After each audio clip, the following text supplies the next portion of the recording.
when do you start developing for the B10? How will that generally go? Will you buy a B10 immediately and start developing, or wait a while?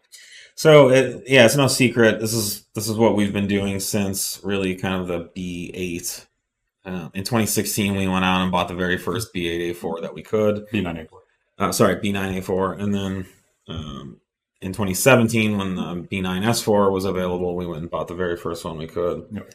Um, the the B, the B8, 9, 10. These are key platforms. Most of the product we sell are on the Audi side for the A4, S4 models are very popular, and then now SQ5 and all that gets mixed in with it. So yes, we will purchase a B10 A4 or A5 or whatever as soon as we can. And from what I've heard, that's going to be next summer-ish. But interesting fact is we actually had allegedly a B10 here, B10 A5 at Summerfest on Saturday. And so someone from Audi America is out testing with one and swang by our event. So that was pretty cool.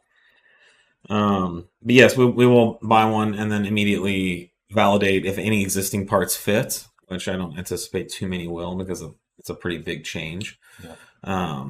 And we will have typically an engineering and marketing meeting, and we will prioritize the initial product effort.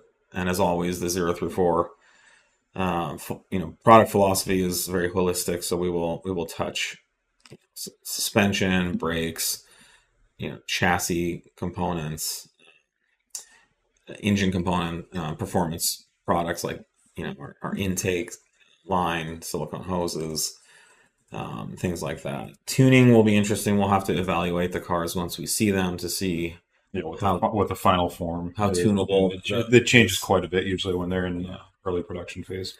Yeah, we'll have to evaluate how tunable this current generation of ECU is.